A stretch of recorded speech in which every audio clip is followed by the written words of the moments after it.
Well, good afternoon, everybody. I hope you're all doing just fabulous. Yes, I'm on the mend. No, I am not without cough. So you will occasionally hear me cough. I'm going to work really hard to try and control it. But the good thing is that I'm back in the land of the living. I feel like a human being again, but I'm still, on the mend, convalescing. And I'm here to tell you this whole COVID thing we got going on right now in 2024, it was not like the original. It was tough. So I don't know that I've ever been as sick. I really don't know. I think it was the worst that I've ever experienced, I think, in terms of like flu type, cough, pneumonia, sinus infection, all that. It was all of it. It was the whole kit and caboodle. So that is where we are.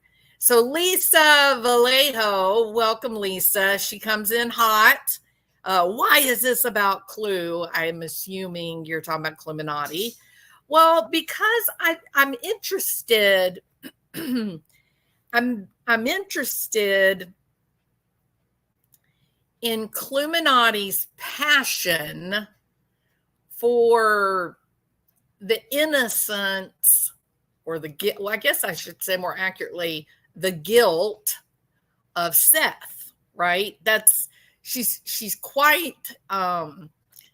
quite passionate in her belief system that Christopher Proudfoot and Katie Proudfoot are without any sort of culpability at all in the disappearance of Sebastian Rogers, and seems to be equally passionate about the notion that Seth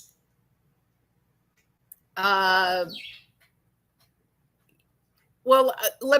think, to be like just the ultimate inaccuracy, I just think that she is equally passionate in the level of dislike and disdain that she has for Seth Rogers. So that is why this live is about Clue. Now, Lisa Vallejo is coming in again with more questions, because as I'm answering her first question, which I thought was like realistically authentic, before I even finish answering, she's screeching about no one knows about death threats. Well, someone knows about death threats, Lisa. And with your level of passion that you're currently demonstrating in a very inappropriate way, I might say, you seem to know about the death threats, girl. Otherwise, why so passionate? It's kind of curious. You know what I mean? All right. Now then, I don't think Chris and Katie have done anything. If you cannot watch and listen, wait. I don't think Chris and Katie have done anything if you cannot watch and listen to Seth's own actions and words and not question him. That makes me question your discernment. Well, are we talking about discernment from a metaphysical point of view, or are we just talking about experience? Snowflake's nightmare. Hello, everybody. I wish that I had a cat that looked just like that one. How unique would that be? It'd be fun as hell, Blue Bella, to have a kitty cat exactly like this. You would just be the bomb. Like, your neighborhood would think that you were amazing. Correct? All right. I just listened to a lawyer who has actual evidence of threats. Can you imagine that, Ginger Girl? The Lisa Vallejo and the little snowflake nightmare, they seem to be just in complete and total denial of reality, which is what this live is about. So, sorry, ladies, you picked the wrong live, I guess.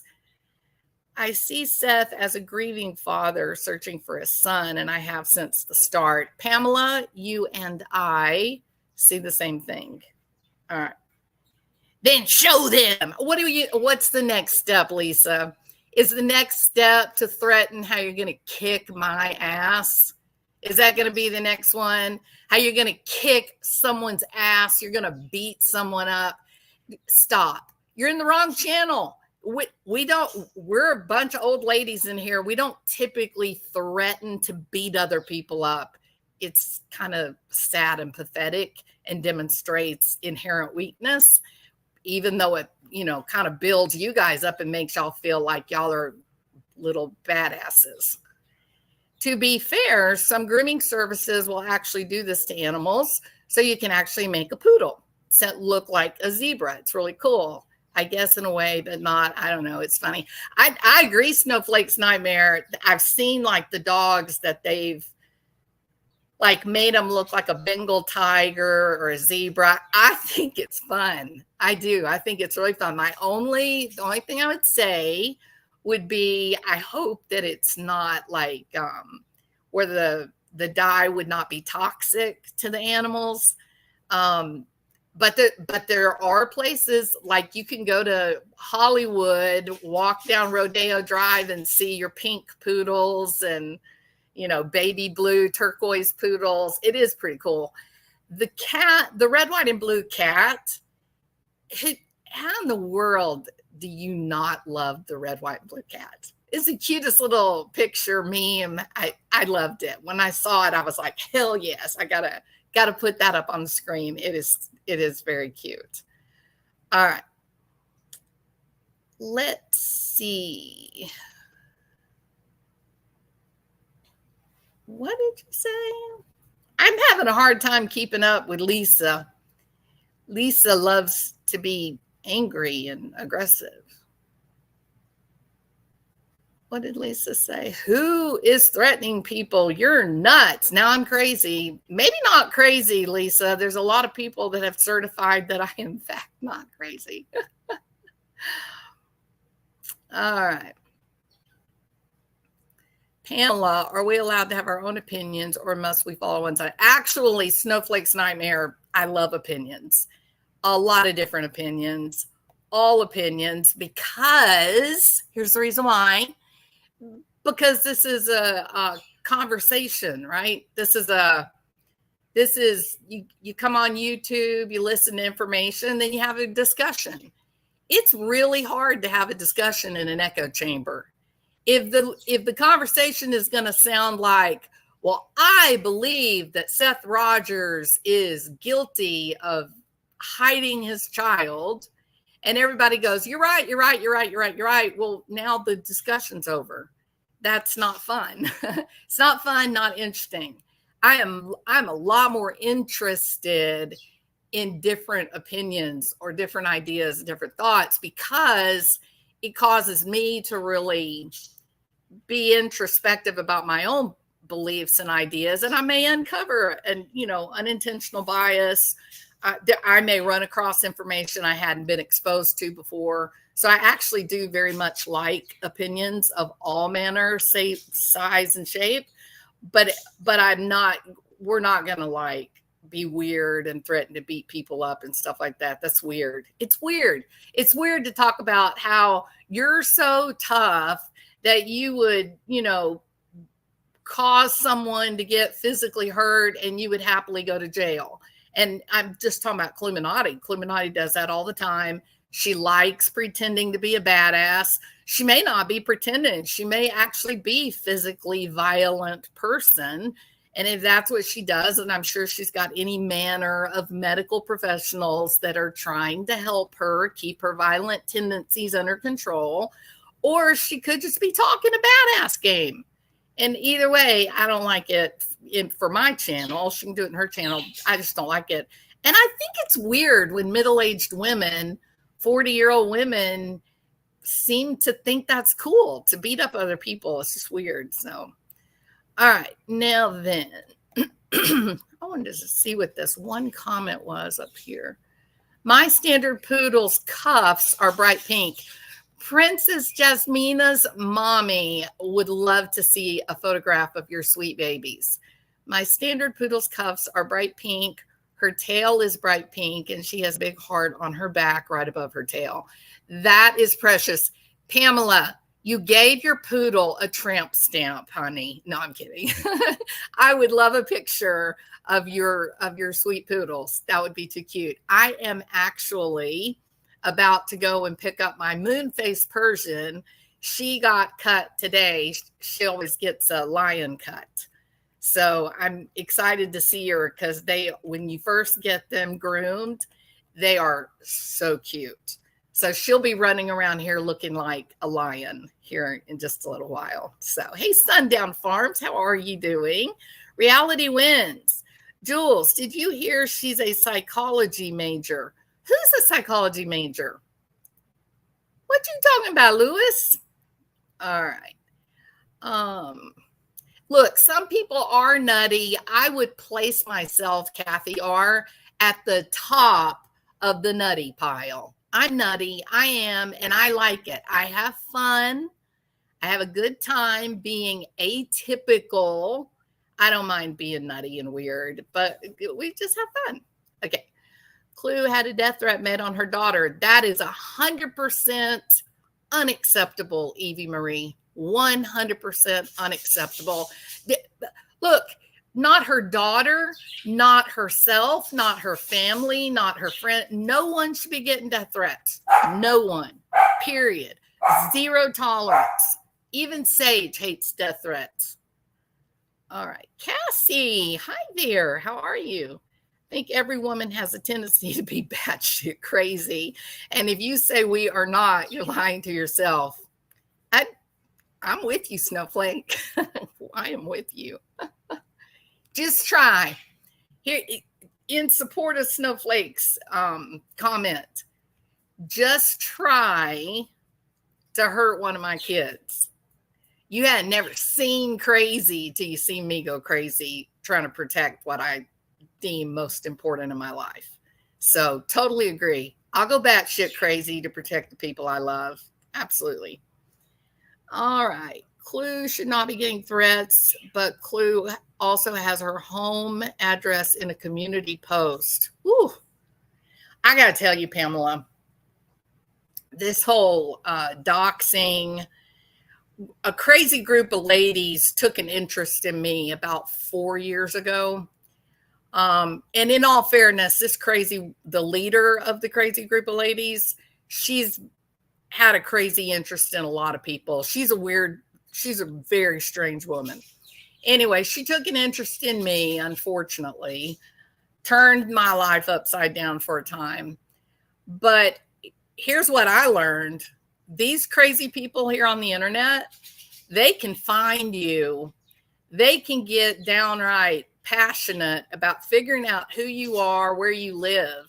And I want you to know this group of batshit crazy women, they literally waited for me to leave my home so they could follow me around to see where all I went during the day to figure out where I worked. They literally found out that I worked at a hospital, that my name publicly is not associated with at all, because I went to the chief of staff and I said, there's a group of crazy people on the internet that have taken an interest in me. I need you to make sure that you take down my name, my picture, take everything down. I don't want to be associated with the hospital at all. And they followed me. The only reason that I know they followed me is because there's no other way they could have found that out. No other way. So even my family members did not know that I was working for this hospital, because I do have a sister-in-law who is batshit crazy in a real bad way. She is not a nice person. And, she took an interest, for a while in my channel too. So she kind of messed up some stuff. They did CC Jones. I did get harassed in a legally terrible way. Yes, I did. It was a bad period of time. And the reality is that, I have my own business. And so it wasn't that I was afraid that I was going to lose my job, but certainly I'm a believer now. These people will target your job. They will try to have you experience real world consequences simply because you have an idea that they don't like. That is a real thing. I saw it, experienced it, and took, some action against it. But let's, I want to move on past all that now, because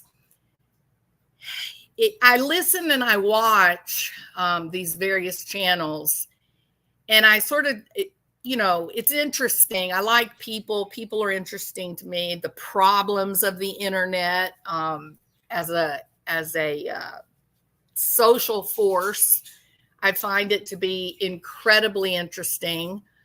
And I think we're seeing something with this case, maybe even Summerwell's case, that in terms of law enforcement, they're going to have to start considering at the beginning of the case, right? I happen to believe or think that when you have a teenager or an adult with autism, there are certain populations of people that when they go missing, they should automatically be treated like there has been foul play. I don't think that you can take an adult with autism or a teenager and always say, oh, they're a runaway. I think that when the cops respond and the parents say, my child ran away, I think that you've missed the opportunity to collect and preserve fresh evidence. And I think that is really important. Okay. I think in the case of Sebastian, that was misstep number one. Thank you, Sunny Spirit. You are very sweet. I would absolutely collaborate with you, Sunny Spirit. Absolutely. All right. I think that in the case of Sebastian Rogers, that was misstep number one, that the police respond to a non-911 call, which right immediately would have set my warning bells off, right? But that when you respond there and the family says, our son ran away, then the whole case is handled dramatically different. Dramatically different. The night that Suzanne Morphew was reported missing, when she was reported missing, the bicycle was found wrecked in the ditch. From that moment forward, Barry Morphew was kept out of his home, rightfully so, kept out of his home. And the cops went in and began to collect and catalog potential evidence. Notice I said potential, because they took away boxes and boxes and boxes full of potential evidence. But the things that they will use now to prosecute in what I believe will be a successful prosecution, because now Suzanne's body has been found. The items that they will use to successfully prosecute Barry Morphew in 2025, those are all things that were collected the very night that Suzanne Morphew was reported missing. Now let that sink in. Barry planted evidence. Barry Morphew created evidence that said, my wife stole money from me and ran away to South America with her lover. That was his push. That was what he wanted the cops to believe. And this is a little bitty town, Salida. They don't even live in Salida, actually. They live out in this very, very rural area. But he was counting on, I think, my opinion, he was counting on the cops to be, inexperienced, tired, sleepy, and bored, because trust me, in Colorado, nothing bad ever happens. Everybody just wants to be left alone to live their best life. It's a pretty cool area, right? And I don't think that he expected to run across real law enforcement. Now, unfortunately, the prosecutor's office was a bunch of clowns and bozos, but the cops knew what they were doing. And they did go about that evening collecting and properly cataloging, properly providing a chain of evidence for all that they collected. And now I'm certain that there will be a successful prosecution. Linda Stanley, the prosecutor that created such a nightmare for this case, she was actually disbarred a few weeks ago. So they're slowly making their way. I would expect to see Barry Morphew arrested probably sometime in January. And I think we'll have another trial by next summer. I believe it. And he's going down. Barry, you will know why the caged bird sings, you asshole. All right, now enough of Barry Morphew. So I think with Sebastian Rogers went missing, there was some really critical elements that were lost forever. There's no going back to collect it, and it's gone now, right? One of the things that I think is critical is they should have collected every single pair of shoes that was sitting by the front door, because Seth Rogers said that he walked into that house that morning and he said, well, there's all of Sebastian's shoes. There they are. Like, what? Did he leave without wearing shoes? And at that point, Katie jumps up right then and says, yeah, he left barefoot. Now, me and you, this whole true crime group of people, the weird, I mean, let's face it, we're weird, right? We are very interested in a topic of conversation that most people don't really keep up with. They're not even inclined to keep up with it. But we're the weird ones that like true crime. And as soon as I heard Seth Rogers say this on one of the lives, I stopped and I said, what? So if Seth had not walked in and said, well, there's all of his shoes, what's he wearing on his feet? Then would they still have Sebastian walking down the side of the road with shoes on? And that led me to the next question in my mind, which is, well, that is very odd. How does Katie know that he had this flashlight? Like, what was the set of circumstances that she felt like this was one of the, I mean, let's face it, she has given the cops very little information. Well, that's a guess on my part. Here's the reason I have that guess.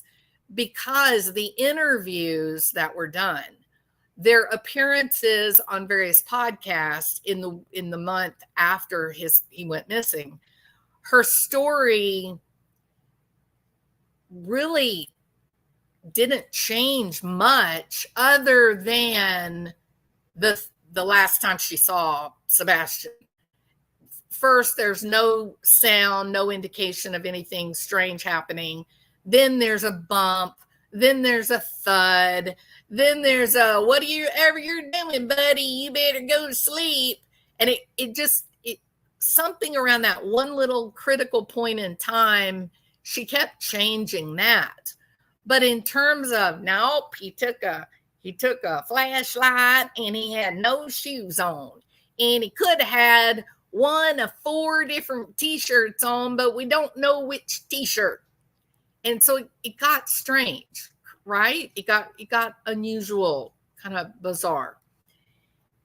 But what did not change about the only evidence, quotation marks, that Katie gave to the cops was, number one, he had a pretend little not a pretend flashlight, but like one of these like advertising flashlights. It's not even going to put out any light, really. So the one little flashlight deal and no shoes on. This is so crazy. It is so crazy. And you say to yourself, here's why I think it's a crazy story. Because Seth said that, well, other people, the cops even mentioned, that the house is immaculate. The house is absolutely immaculate, beautiful, a beautiful home, like something off the pages of House Beautiful magazine, right? Except for Sebastian's bedroom. And Sebastian's bedroom was literally turned upside down. It was a disaster zone. That's kind of interesting, isn't it? Now, I guess the conventional wisdom would lead you to believe the cops did it. But why would the cops have done it? Why would the cops have turned it upside down and inside out? I mean, sure, they could open some drawers up, lift the mattress up, but that's not what Seth described. Seth described like a room where every single thing had been taken out of each drawer and tossed in the floor. That the mattress was off the box springs. That it was a real disaster zone.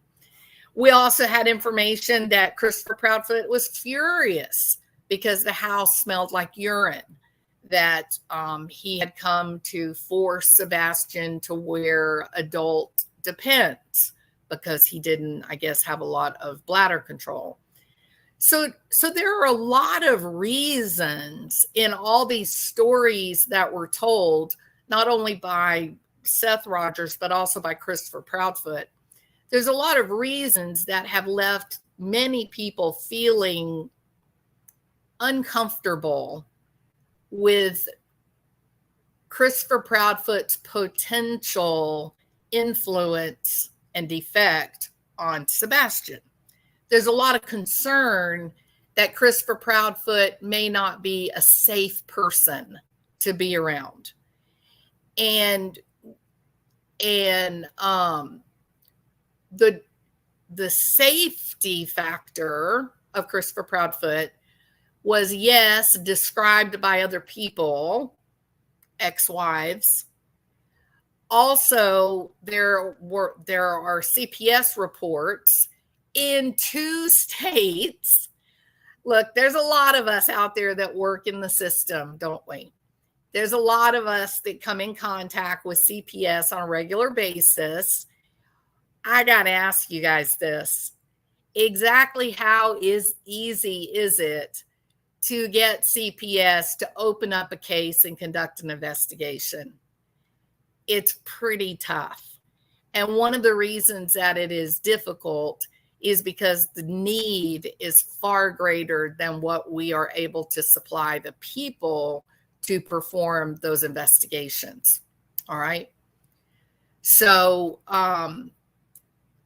Sunny Spirit says, allegedly KP and CP hired a cleaning service after Sebastian's disappearance. What in the actual hell were law enforcement not running a parallel investigation?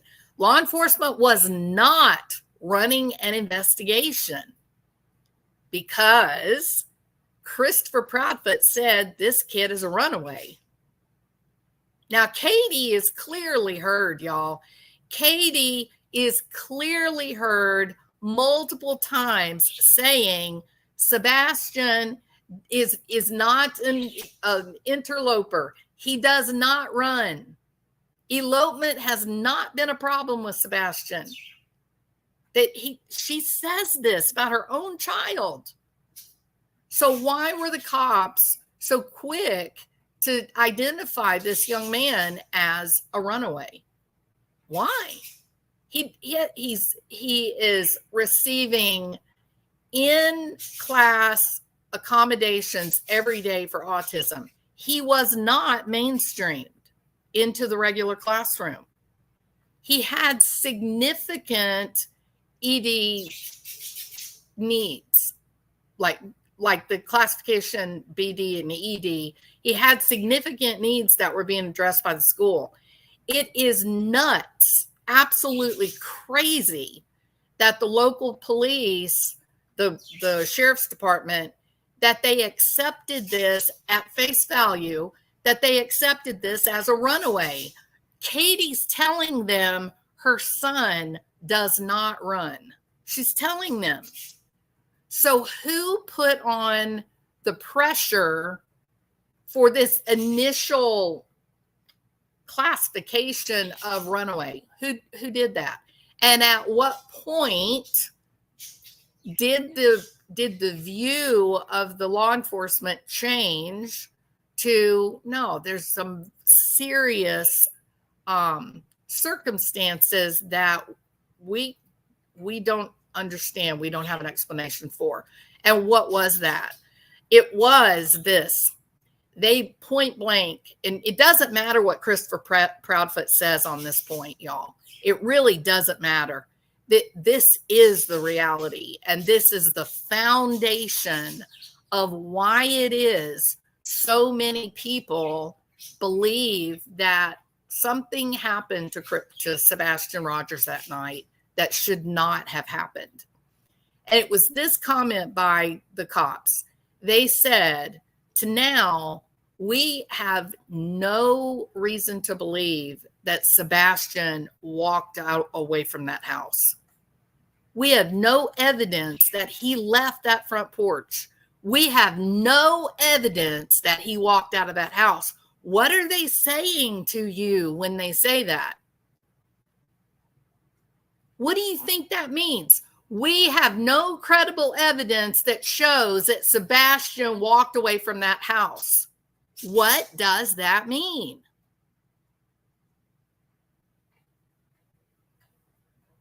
On the 8th day, that's exactly right, Erica.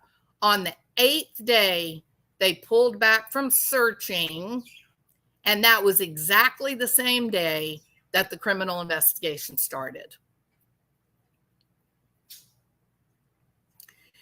I'm quite certain law enforcement has watched all three parents' actions from the get-go. Because they don't come on YouTube and pronounce it doesn't mean they are not doing their jobs. 100% agree. Absolutely agree. Now then, a lot of people take that comment that was made by law enforcement that to now we have no evidence to show that Sebastian walked away from this house. They have morphed that into, we have no credible evidence that anything bad happened to Sebastian. Absolutely not accurate. Here's what I mean. If Sebastian did not walk out of the house, what happened to him? Because one thing they're sure of, one thing they are absolutely certain about, is that Sebastian Rogers is no longer in his house. They know that to be an absolute certainty. So you can't really talk out of both sides of your mouth here, people. They clearly say, we have zero evidence that Sebastian walked away from this house, number one. And number two, he's not in the house. So who here believes in, I don't know, Ouija boards and magic? I mean, are we talking about Chad Daybell and his damn portal of doom, and that Chad made a portal so that he could transport Sebastian Rogers from his beautiful home up to the seventh layer of Dante's hell, all by Chad's portal? Is that what you want everybody to believe? That's silly. He's a flesh and blood kid, teenager, and the cops are telling you he did not walk out of that house. And the reason they know he did not walk out of that house is because there's cameras all over the damn place, number one. And number two, here's the truth. If he had walked out of the house, if he had just walked away because, I don't know, for whatever reason, that Christopher Proudfoot's mean to him, I don't know, or he didn't want to live there anymore for whatever. If he had walked out of his house, he would have been found. If he had stumbled upon a disaster, his body would have been found. If he would have succumbed to the elements, his body would have been found. And it has not been found at all. Now, you got a group of liars over in Clueminati's channel. Why do I say that? What do I base that on? I'll tell you what I base it on. Clueminati had a guest on her panel, and they were having a conversation, and I think Crabtree was there. I think it was Barbecue, Clueminati, and Stephen Crabtree. And they were having a conversation, and Barbecue Lady says, and I quote, "Those were Sebastian's pants." Now, Stephen was like, "For real? Like, really?" He seemed hesitant. Could have been an act, but he seemed like he was a little uncomfortable with that pronouncement. Clueminati, she grinned. She literally grinned. Literally. And I showed that on one of my last videos that I did, okay? And she goes on and says, yep, those were Sebastian's pants. And that's why they didn't bag and tag them. Because they were his pants. They were just a smaller size. And I'm sitting there listening, and I'm thinking, Barbecue Lady, I don't even know who you are at all. Like, I don't know any gossip around you. I don't know anything. It's the first time I'd seen her was, on panel was that night, one night. And I sat there and I said, this woman is a bald-faced liar. This woman has literally just sat on the internet to lie to, I don't know, thousands of people. Why would you do that? And Clue's grinning, all smug and shit. And Steven is like, whoa, dude, that's so cool, man. And I'm sitting there going, no, it's not cool. It's not funny. It's not interesting. It's bullshit. The cops are looking for a missing kid.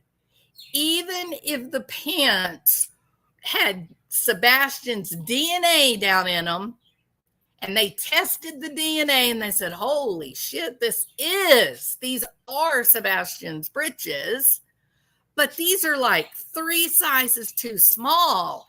This is so weird. Is someone trying to trick us? Oh, you don't think that becomes potential evidence?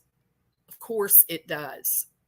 Of course it becomes evidence. So the reality is there with if you are a realistic person, if you are rational, if you pay your bills on time, if you can tell me the name of the president of the United States, America, then the reality is Barbecue Lady is absolutely a liar. Not only did she say those were Sebastian's pants, and they were too small for Sebastian to wear in 2024, and that is why the cops did not collect them. She's committed multiple crimes. Interfering with an investigation might be one. So why would she do that? If Clueminati is serious, if Clueminati is really trying to be,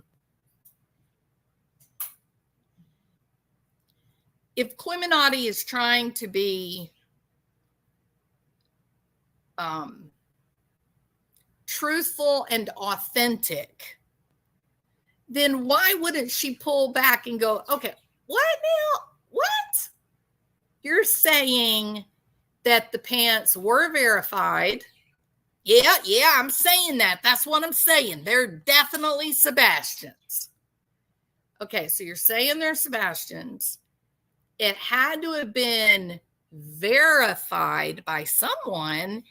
And so the only way you could verify it would be DNA test, or if a mom or dad said, yeah, Sebastian had a pair of pants just like that, then maybe you can. I mean, even in that case, you might say, yeah, Sebastian had a pair of pants like that, but they sure look small. And I remember throwing his away. Then you got a bit of a problem. But Barbecue was so definitive. Those were Sebastian's. That's just how she said it. So why not push back? If you are an authentic channel and you do authentically believe that Christopher and Katie have been mistreated by the public, then wouldn't you stop and go, wait a minute now, I don't think we can accuse the cops of playing games with evidence. Who exactly verified for you that those were Sebastian's? Like, did Katie Proudfoot tell you? Did Christopher say that those were actually Sebastian's pants? Who is it that's verifying these pants? You know damn well, if Barbecue isn't a liar, if Barbecue did not lie, and someone did verify those pants, well, who do you think did it? It's not Seth Rogers. Seth Rogers can't stand this group of people, and they don't like him. So he wouldn't do that. He wouldn't verify that. So the only other person, because Katie's had her tongue cut out, I guess, by Christopher, she's not allowed to communicate with verbal spoken language any longer. Who's the only one left to verify it? Christopher Proudfoot. And Christopher Proudfoot has, in fact, said things that were not real. Christopher Proudfoot has lied. Period. So what happened?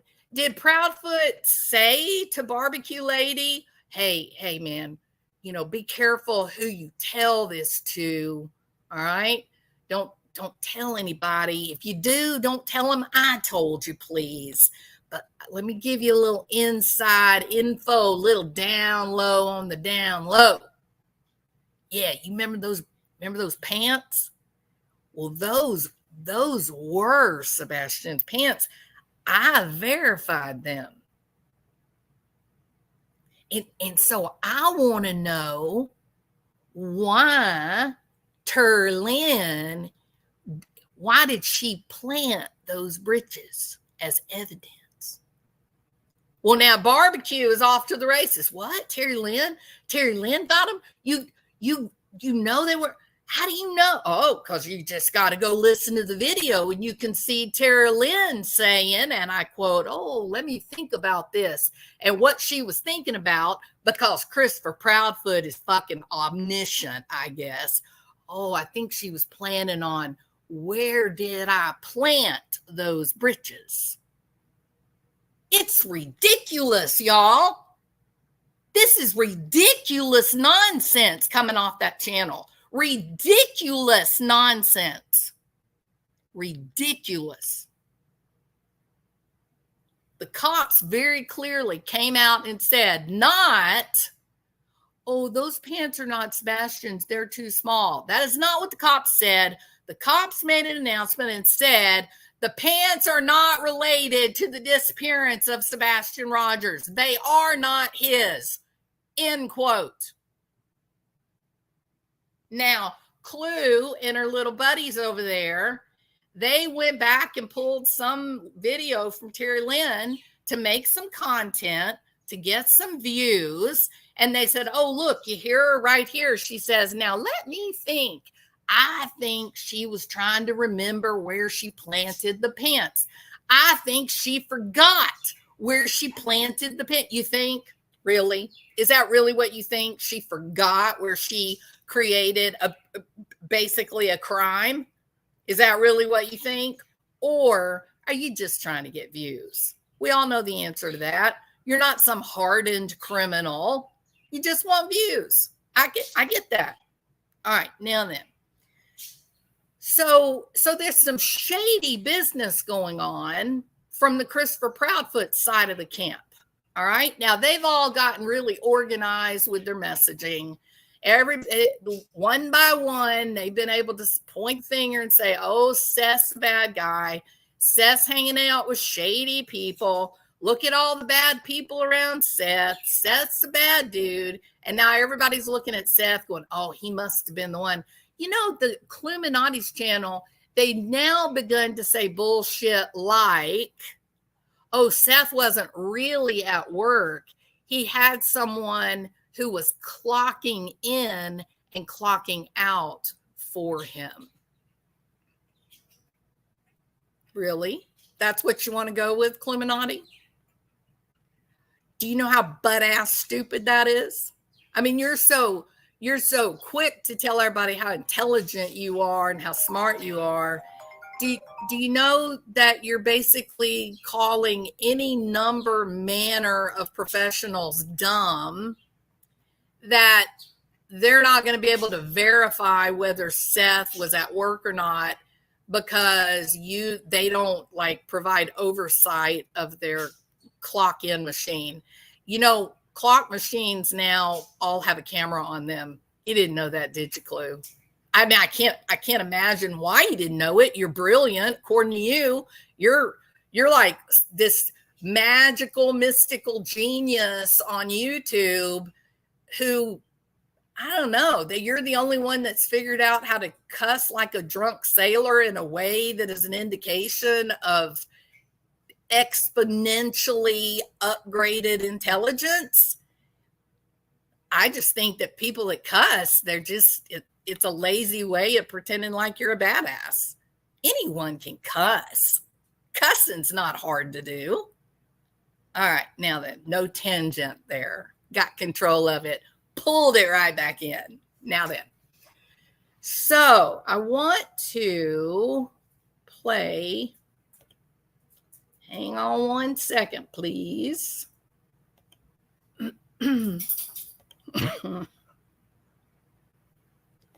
Okay, and I'm probably not going to do my music thing because I'll start coughing and it's gross. All right, so dun dun dun dun dun dun dun dun dun dun. Oh, look, I can do it. Dun dun dun dun. Okay, so there's our presentation. So, so Clueminati's talking about a lot of different things in this video that she put out. But what I want to address is her talking big about Dog the Bounty Hunter and how, Seth Rogers, his group of people, how they're all just liars and nobody knows how to tell the truth. But it's her channel saying things like the cops lied about the pants and that the pants are verified to be Sebastian Rogers pants. So I want to take a minute. Just let's listen to what she has to say here. Nick Hong, neither one of them were on that screen with her.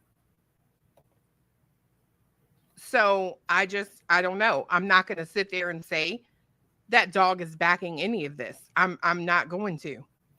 Petty Crocker, he owes me $500. Well, first. Okay, so Clue is not willing to say that Dog the Bounty Hunter is backing any of this. She's not willing to say Dog the Bounty Hunter is involved in what's happening.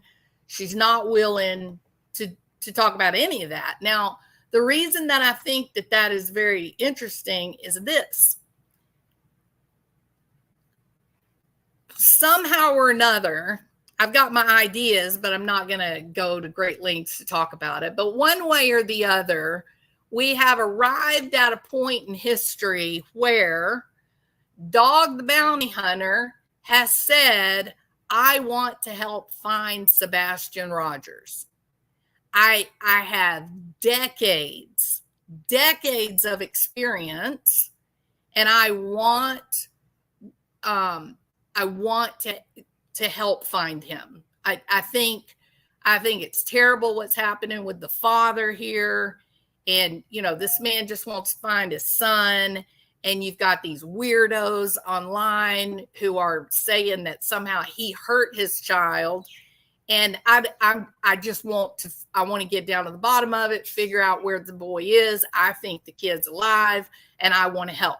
So that's Dog Bounty Hunter. That's his position. That he's bringing his name, his notoriety, number one, keep the story alive at all costs. Number two, he's bringing extensive financial resources, money, honey. Bullshit walks, money talks, right?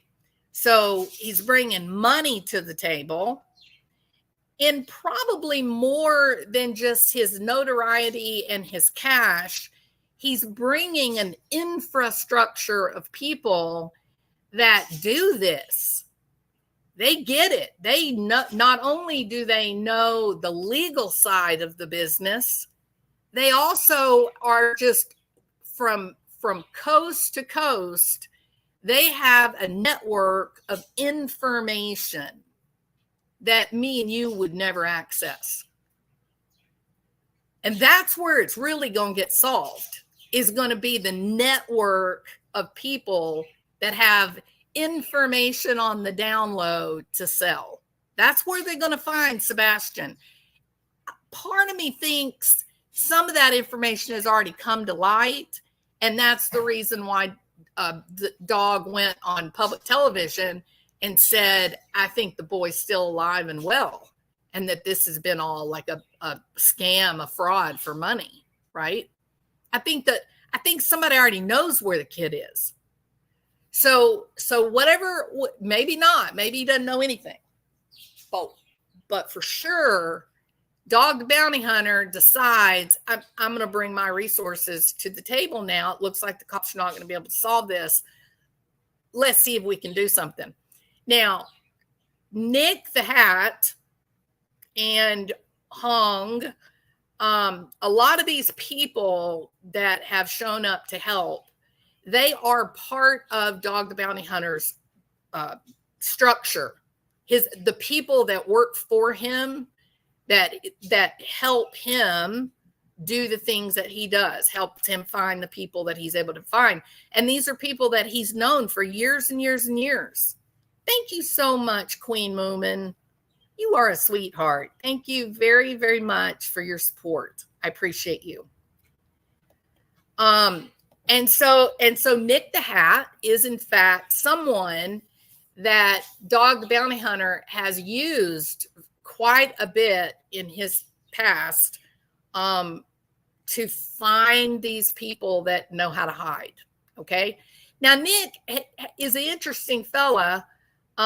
He has recently finished serving a couple of years because he set up a sting and he got caught.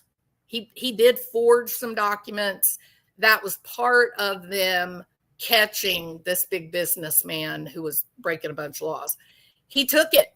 He said, I don't care. Send me to jail. At least we got his ass. He's going down. So Nick goes to jail for it. Now he's on probation. He's following the laws of the land, doing what he's supposed to do. Okay. The truth is that he is well funded all by himself. Nick the Hat is well funded, his team, by very well-known superstars.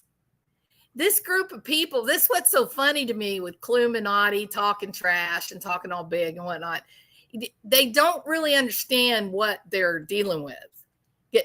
Clueminati seems to think this is some like ruse that's happening, that these are, that Hong and Nick the Hat, that these are people that are just sort of forgotten people in life, that they were not very successful. You're so wrong.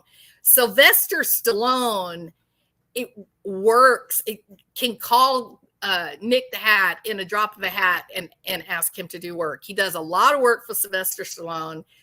He's very good for it. Well, I don't want to go into all the name dropping.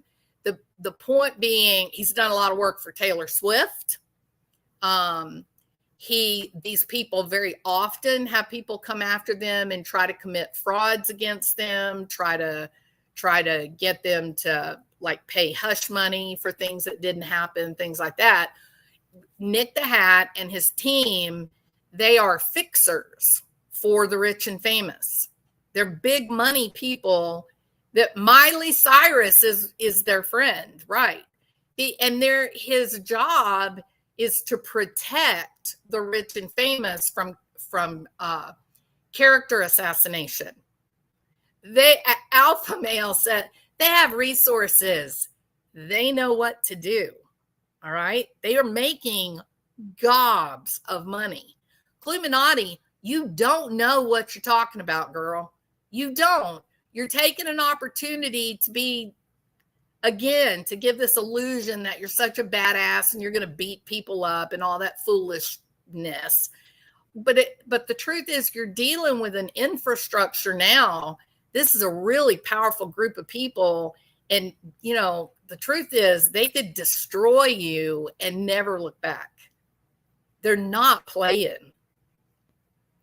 So I thought it was interesting when she started saying, I don't think Dog the Bounty Hunter is involved with Nick the Hat. Nick the Hat's just some old loser, man. He's just a reject. He's got a probation officer. He's no good. He's stupid. Okay, well, you know what? You let your mouth overload your ass, Clueminati. This is Mr. E's crime shoot. I still have serious brain fog. Sorry about that. Mr. E's Crimecast. Please go listen to the full video there. Obviously, please subscribe. They have 6,000 subscribers. They ought to have 600,000. Okay? They live there. Where Sebastian disappeared.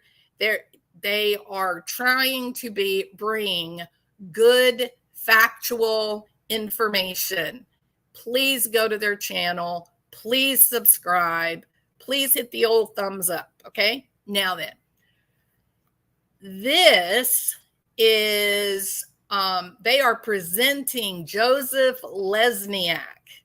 And this is for Clueminati's sake, so that she can get all straightened out in her head about whether she's willing to say Dog the Bounty Hunter is in fact trying to help Sebastian Rogers. The answer is out, Clue. Okay? He absolutely 100% is involved. He has gone on television. He's been interviewed on Law and Crime. He has been on podcast. And now all your little people are over there saying, oh, he's not even a real attorney. The guy's not even a real attorney. The guy that is doing the work for Nick the Hat and Hong, he's just some paralegal. He doesn't know anything about the law. He's not a real attorney. Shut up, please. Okay, you look silly and foolish, and you are dealing with an organization that can hurt you legally. You just don't seem to know it. Now, I think it is incredibly interesting that you got a little boy missing, and every time an organization with the infrastructure to try and actually help find the kid, every time they show up, someone starts threatening to kill him. You had the Cajun Navy got threatened to be killed. You've got regular citizen searchers. They got threatened to be killed. Why? I was threatened on my channel. You are not allowed to talk about Sebastian Rogers. Don't you dare talk about Sebastian Rogers on this channel. I don't know who you think you are, but you know what? If it's a public story, I can absolutely talk about it, and I will. So there were lots of threats going around designed to stop the conversation about this missing kid. Why? It's bizarre. Your child, your loved one goes missing. You want everyone talking about that missing kid. You want your child's face on every single YouTube channel that you can get. You want your child's name, their story being told over and over and over again on every damn TikTok out there. Why? Because recognition, word of mouth. You want the hourglass structure of memory, because what we last heard or saw is what tends to be closest to memory recall. And even if you've got a cop somewhere that lay in bed when they were falling to sleep and stumbled across a Sebastian Rogers video, and then the next day they're driving down the road and see a kid walking down the street and they think, wow, that really looked like that kid Sebastian. And they turn their car around and they go back. Any other time they'd have gone right past the kid and never stopped at all. You want the story out if you've got a missing kid. You want these conversations happening because they may just come across the right person, just like in the Gabby, oh shoot, I forgot her last name. Y'all know who I'm talking about.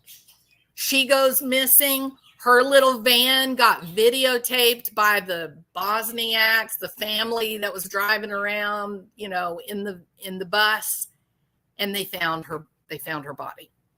Right? So you never know. If we do these videos, we put these photographs out there, we keep the story alive. That's like, okay, well, I got the cops in Tennessee looking, but there's 49 other states. So through YouTube and TikTok and this interested group of people like me and you, now we've got eyes in every single state of the nation. We got eyes in Canada and Mexico. We got eyes over in the United Kingdom even, or in South America. We do that, and it's valuable. And when you get parents that come along and try to stop the conversation, those are exactly the parents that look culpable. So Clueminati, just for you, just because you're not willing to say that Dog the Bounty Hunter is involved with Seth Rogers and finding Sebastian, I thought I would show this on my channel. And I think that's it. Yeah. So okay. let's. You ready? Let's roll. Let's do it. All right. Good morning. How are you doing today? Good, Mr. E. How are you? Great. Well, we really do appreciate you joining us. There are a lot of folks here that are excited to hear what you have to say and understand the future of the investigation with At Night. So I might just kind of, if we could start, if you wouldn't mind, to tell us a little bit about your professional background and how you became affiliated with At Night and all of that. He keeps saying At Night. Clueminati. That's Dog the Bounty Hunter's organization. These folks involved. Sure, absolutely. First off, I always find it scary that people are waiting to hear from an attorney, because our profession does not normally have the best reputation at giving clear-cut and information that people can actually use or understand. We're very good at obfuscating, deflecting, and moving things around. My kids used to ask me, "What do you do for a living, Daddy?" I was like, "Well, I pick papers up from one side of my desk and I put them to the other side of my desk." Like, what do you do in between? I'm like, I just pick them up and put them to the other side. So that's what my 8-year-old and my 11-year-old believe I do professionally. There's, of course, a lot more to it. So I am a real lawyer. I do represent Nick the Hat, as he's known colloquially, as well as At Night and Dog the Bounty Hunter. So I know I figured I would get that out of the way right at the beginning because. Oh, gosh. Did you hear that, Clue? Oh gosh. So Joseph Lesniak Esquire has just verbalized for you that he is an attorney that is representing Dog the Bounty Hunter. He also represents Nick the Hat. And in fact, he is the attorney on record for At Night, which is Dog the Bounty Hunter's umbrella organization. You're in deep shit, Clueminati. You're in deep. This is a serious group of people that don't pretend like they're going to beat people up that they don't like. There are a lot of people I know over the past 24 hours if I exist and whether or not I am Nick's attorney. So I can assure you, as we sit here today, that I am. I have been Nick's attorney for a number of years. So as you can imagine, in the media realm, people get into trouble, and it happens, and things fly, and emotions fly, and this case is no different. And my client likes to kind of get in there and be a part of things like this, whatever it is, in helping to seek justice. And sometimes other people don't appreciate that. But personally, I'm a graduate of Villanova Law School. I went there. I was at Villanova University prior to that. I was on scholarship there, got a degree in political science and education, then ended up going to law school there and started out in the district attorney's office in Delaware County, Pennsylvania. It's a county right outside of Philadelphia. So it's where half the Philadelphia airport is, as I like to tell people. A very populated county in Pennsylvania, one of the fourth most populated county, and one of the smallest by area-wise. So there's about 550,000 people. So we had an office of about 40 prosecutors, ended up in the special victims unit of that office, starting with domestic violence cases. I didn't understand domestic violence because I was raised by an Irish Catholic woman. So the idea of somebody hitting a woman and getting away with it was shocking to me because my mother would never allow that to happen. So it was a real eye-opener starting in that, and then moving into child abuse, child pornography cases. Pennsylvania Internet Crimes Against Children's Task Force is actually based out of Delaware County. It's one of the only state task forces that's in a local county. Most of them are either the state AG's office, Attorney General's office, or the state police. So, but our county got that and was responsible for a number of breakthroughs in investigating those cases in the early 2000s and doing cases like traveler cases where people would come thinking they were going to have relations with a child. I used to do a number of those cases. Now that most of those are pleas, did child abuse, child sexual assault, adult sexual assault cases. And in 2012, I left the office and started my own practice on the defense side. A lot of people go, how can you switch roles? Isn't that interesting? I find that so interesting. So this man, Lesniak, he was actually prosecuting child abuse cases, Christopher Proudfoot. He was prosecuting them, crimes against children. He knows the deal. He knows what to look for. He knows what the red flags are. So, when you're dealing with an organization like Dog the Bounty Hunter, there's a lot of attorneys, and these different attorneys have different areas of specialty. Correct? And I find it fascinating that the one they give us, Joseph Lesniak, this is a man who's been prosecuting crimes against children, child abuse. That's the one that goes public. Isn't that interesting? That means something, Clue. They didn't, I can promise you one thing, Clueminati. They didn't like draw straws. Oh man, you mean I got to go on a podcast? You mean I got to go on a podcast and talk to a bunch of bored, crazy housewives? I don't want to do that. All right, we'll draw straws. So was it the tax attorney that had to go public? No, not the tax guy. Oh, what about the guy that does mergers and acquisitions? Nope, he didn't get it. Murder? No criminal attorney specializing in murder. I know. Let's send the guy who prosecutes child abuse cases, Christopher Proudfoot. Very interesting. If you're smart, if you're an idiot, it just makes you want to threaten to beat some poor old YouTuber up. You know, these are emotionally driven cases, no matter what role you're in. As a prosecutor, I always looked at what is the defense in this case, if any. And now as a defense attorney, I kind of know what the prosecution is. In fact, I was just in trial last week, and the prosecutor basically gave my closing argument that I used to give many years ago, almost word for word. I was singing along to it kind of in my mind as she was saying it. So I've been a private defense attorney for, I guess, now 10 years in my own firm. You know, I had an opportunity to possibly move to a different firm or bigger firm, but I really like actually being my own boss. There is something to that. It One of the things is about being a prosecutor is there's a lot of politics and public image that goes into it, and being told what to do. And I never was really good at being told what to do, and I was never really good at being bullied either. And Me so neither, on Joe. this side, I can kind of help people who have been bullied by the system, and there are truly honestly people who are charged with these serious crimes that are, you know, are either are innocent. They really, you know, they have alibis, they have information and evidence in their favor that, you know, the other side just doesn't want to see. You know, and as a prosecutor, I sit there and go, well, we'll just let the jury decide.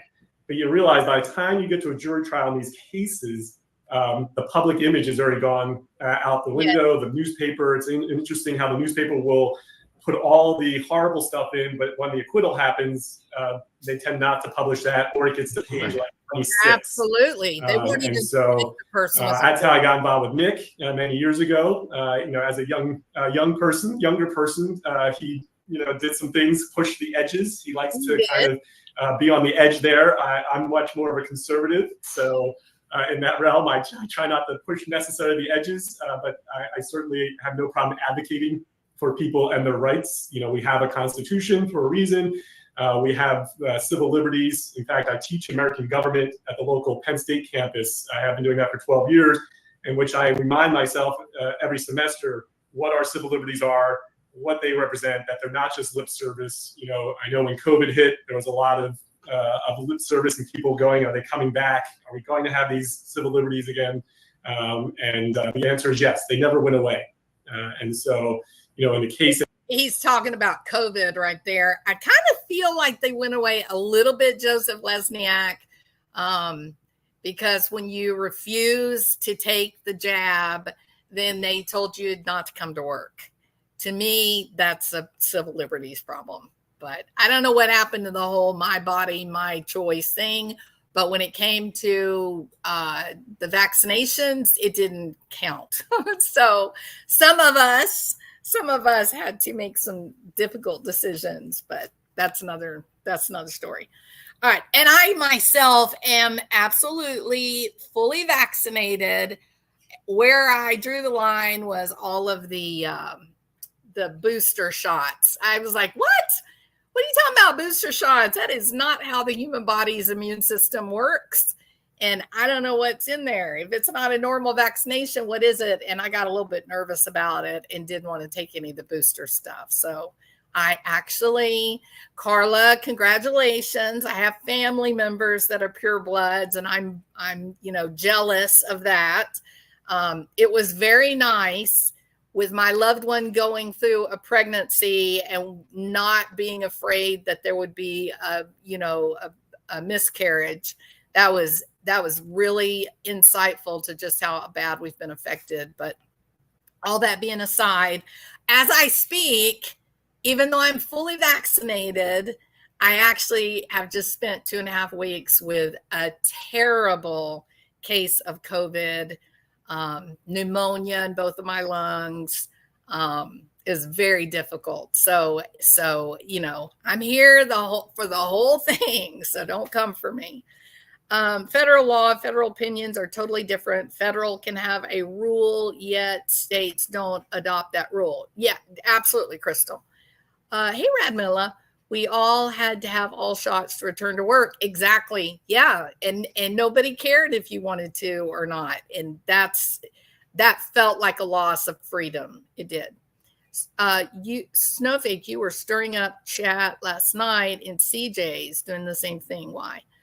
I thought Snowflake was, I'm a bit behind, but spoiler alert, Clue will be collecting for a legal fund, hence the continued misinformation. What does that mean, Lucky Lou? Coco 2? I like your name. Does that mean she needs a legal fund to come after me? I don't know why she'd want. I'm actually a very nice person. Tiffany, please relax. Welcome and enjoy yourself. You do not need to fight snowflakes.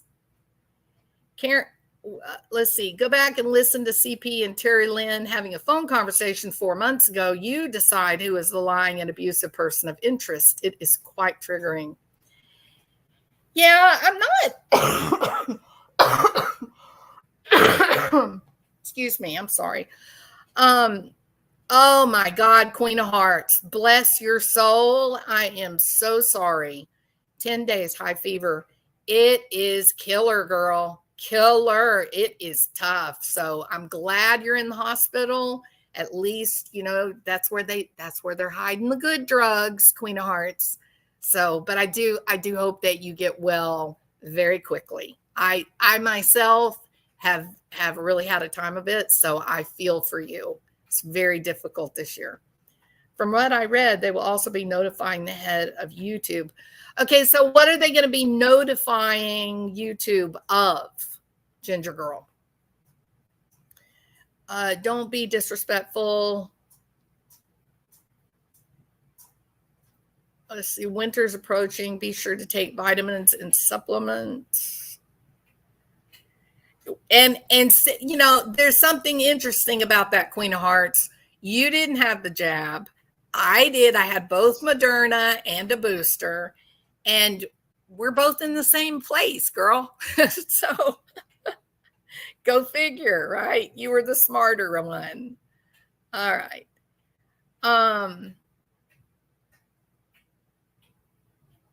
Let's see.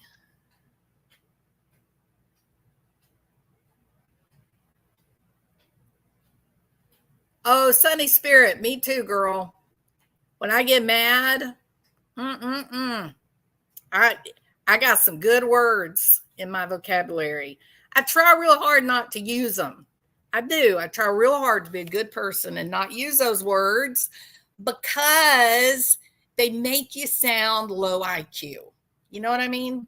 It doesn't take a lot of work to do a lot of cussing. It can be fun very often to make a joke. A well-placed cuss word can make the joke even more amusing. But for the most part, it's not a good idea.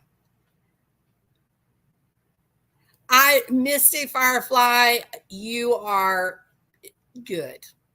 We have been friends a very long time. Yvette and I have been friends a very long time. And Yvette just wants things to be, you know, fun for everybody, comfortable for everybody. But yeah, it's fine. Is Lesniak the attorney for Dog Chapman to include Nick? Yes, all the above. Yes. So Joseph Lesniak is the attorney for All Night or At Night. He also is directly representing Nick the Hat and Hong. And he is Dog the Bounty Hunter's stated attorney of record. So all of the above. This very, very powerful man. Their machine has got a great deal of cash behind it. It's well supported by any number of well-known celebrities that have a lot of money. And their express purpose is to help kids. So Christopher Proudfoot is an interesting character. And he does think that he's smarter than everybody else. All right. Let me take this down because I will say this. If you will go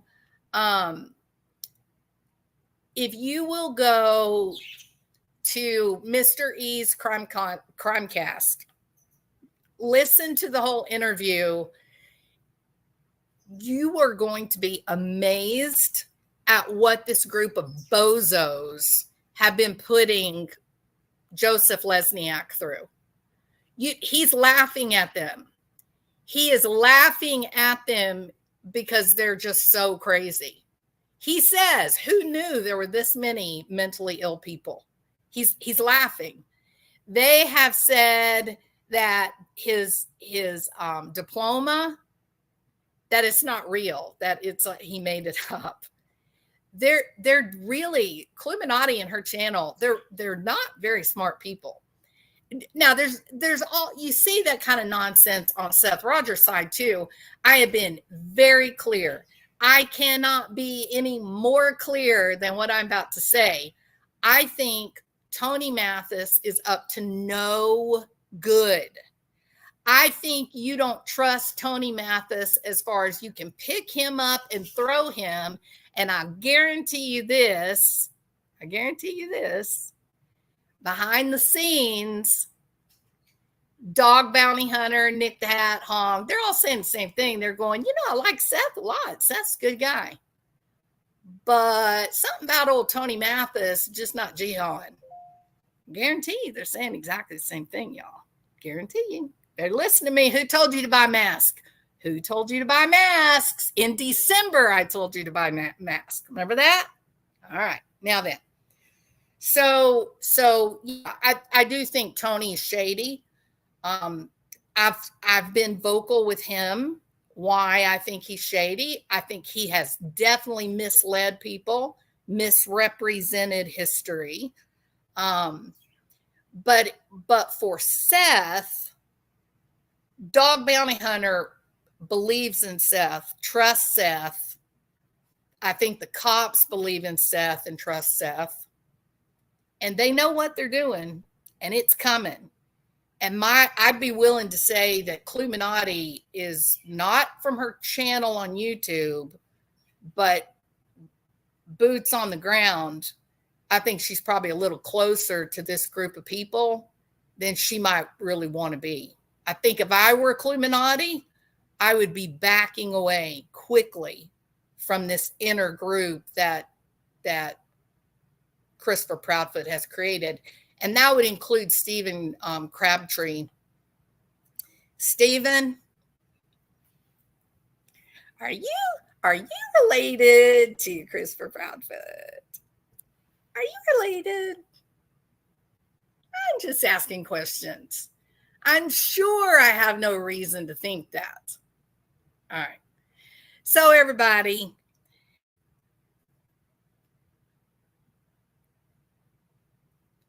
I think the feds put that reward because this links to a case they're working already, my opinion and theory.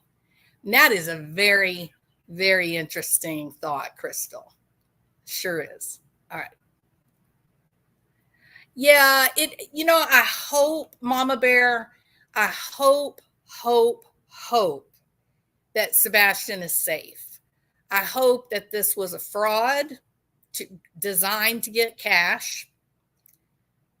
I hope that is what ends up coming to light, and that Sebastian is well and healthy, happy.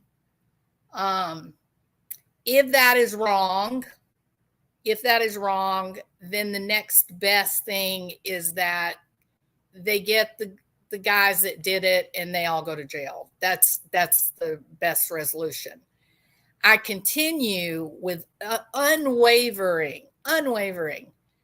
I think that of all the people involved in Sebastian's life, Seth Rogers is the only one that acted like he gave a shit about Sebastian. The only one. Even Christopher's sister talked to Sebastian like he was, just a problem. So it is heartbreaking. It is heartbreaking, the lifestyle that young man was living in the home of Christopher Proudfoot. Heartbreaking. And if Clueminati is a psychologist, I doubt that. I mean, she may have a bachelor's degree in psychology, but that would be hard to believe that she is delivering services to people, like that she's licensed. There's no way she's licensed. I know my audience and can definitely add a filter when needed. You know what I mean. I know what you mean. That's all right. Not to worry. Okay, yeah, it's what I thought I understood and clarified.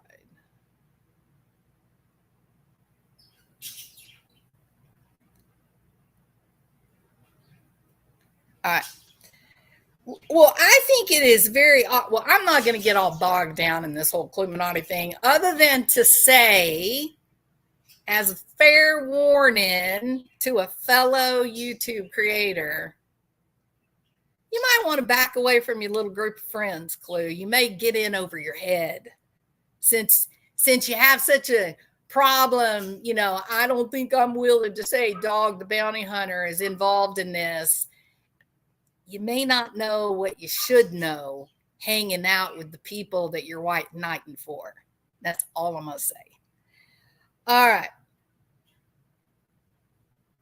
Yeah, maybe cinnamon. I don't know. All right.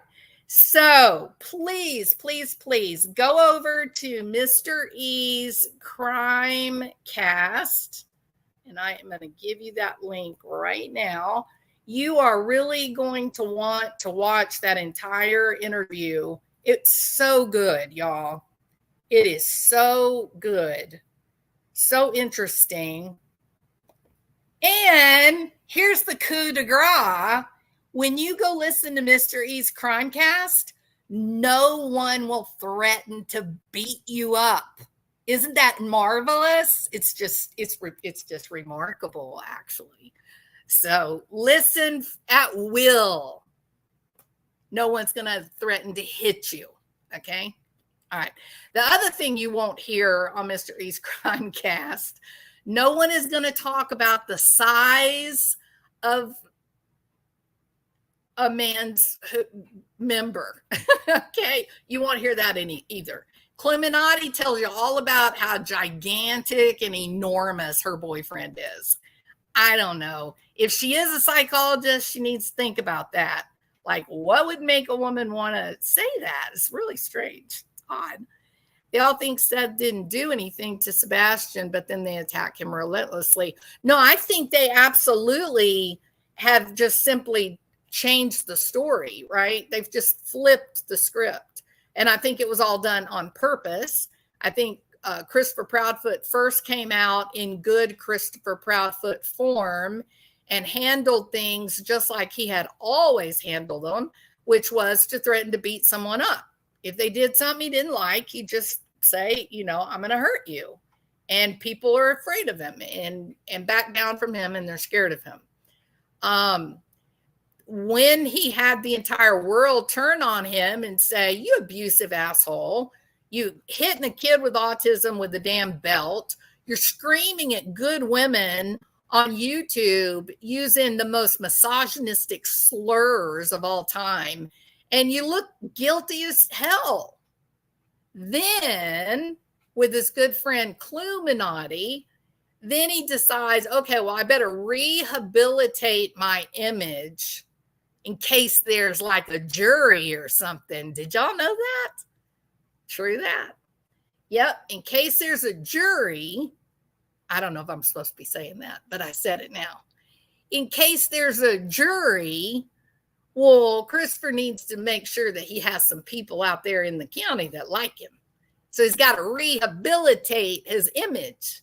He's got to start demonstrating for everybody what a nice guy he is by like hugging Terry Lynn's neck. Ain't that right, Stephen Crabtree? Oh, he's a good guy. I used to hate Christopher Proudfoot, and then I saw him hug Terry Lynn, and that's a good guy. No, it's just a manipulative asshole, Stephen. Stephen Crabtree, I have a question. Are you related to Christopher Proudfoot? Are you? Come on. Inquiring minds want to know, big guy. Who's your daddy? Who's your uncle? Just asking. That's all. Just asking.